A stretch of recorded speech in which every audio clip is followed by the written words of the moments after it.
Halo Sobat Haji Chandra. Fakta mengejutkan, kambing yang dijadikan ganti Ismail ketika disembelih oleh Ibrahim alaihissalam. Hari Raya Idul Adha atau sering disebut sebagai Hari Raya Kurban adalah momen di mana umat Islam bersenang-senang dan saling berbagi dengan mereka yang tidak mampu. Hari Raya Kurban ini sendiri memiliki cerita yang panjang terkait kehidupan Nabi Ibrahim alaihissalam dan anaknya Ismail alaihissalam. Mulai kisah lahirnya sang anak sampai perihal kambing pengganti Ismail. Tentang kambing pengganti penyembelihan Nabi Ismail, mungkin menurut kita tak ada yang begitu spesial darinya. Ia tak lebih hanya seekor hewan yang ditugaskan untuk menggantikan Nabi Ismail.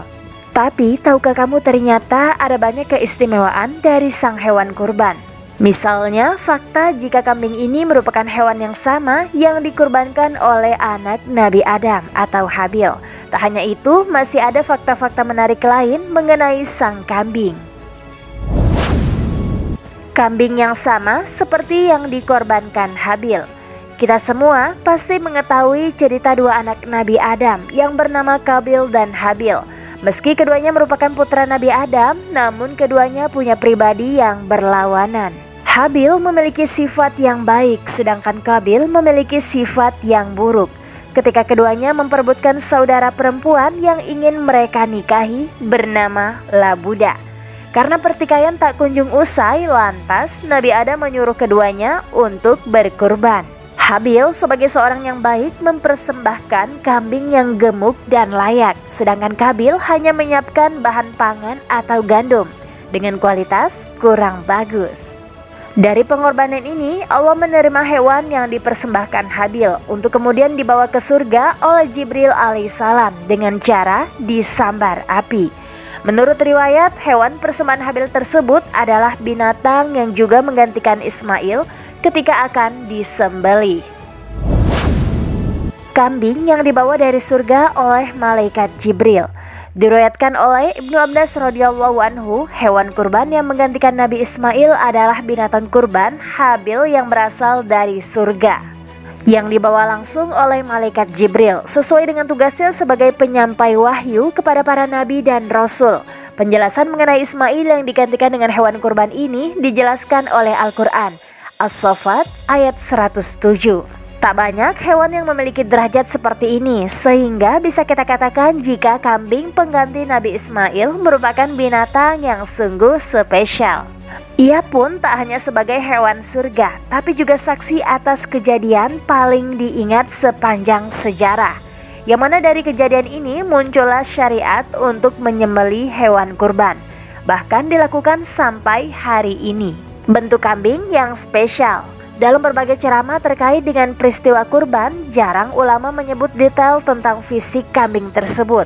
Hal ini pun pastinya senada dengan bayangan kita yang menganggap si kambing ini ya hewan biasa seperti pada umumnya.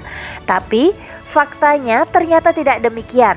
Sang kambing diceritakan berfisik besar seperti yang dikisahkan pada surat As-Saffat ayat 107. Termasuk salah satu hewan yang ada di surga. Hewan ini adalah salah satu yang berasal dari surga. Ia ditempatkan di posisi seperti ini lantaran jasanya sebagai saksi-saksi kebajikan dan kesolihan. Mulai dari masanya Nabi Adam dahulu sampai berlanjut ke Nabi Ibrahim. Tak hanya sang kambing tersebut, beberapa hewan dalam cerita Nabi juga dikatakan akan berada di surga. Misalnya saja seperti anjingnya Ashabul Kahfi, unta Nabi Soleh. Makna kambing secara tersirat dalam tafsir. Jika kita menilik lebih dalam Al-Quran, maka kambing kurban tersebut disebut Zibhin Azim, yang artinya sembelihan yang besar. Banyak ahli tafsir memaknai ini sebagai binatang yang kuat fisiknya serta gemuk. Ada pula menyimpulkan kepada makna secara tersirat, karena memang Al-Quran dipenuhi oleh simbol dan butuh penafsiran lebih.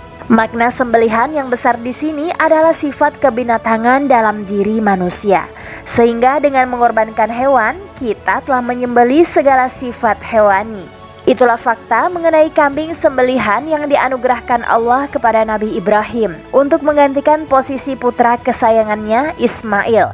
Semoga di hari raya kurban kita bisa memberikan hal serupa seperti yang dilakukan Nabi Ibrahim. Berkurban sekaligus membunuh semua sifat hewan yang ada di dalam diri kita. Like postingan ini jika bermanfaat. Kalau setuju tulis di komen ya. Jangan lupa subscribe serta share ke teman kamu. Terima kasih sudah menonton. Sampai jumpa.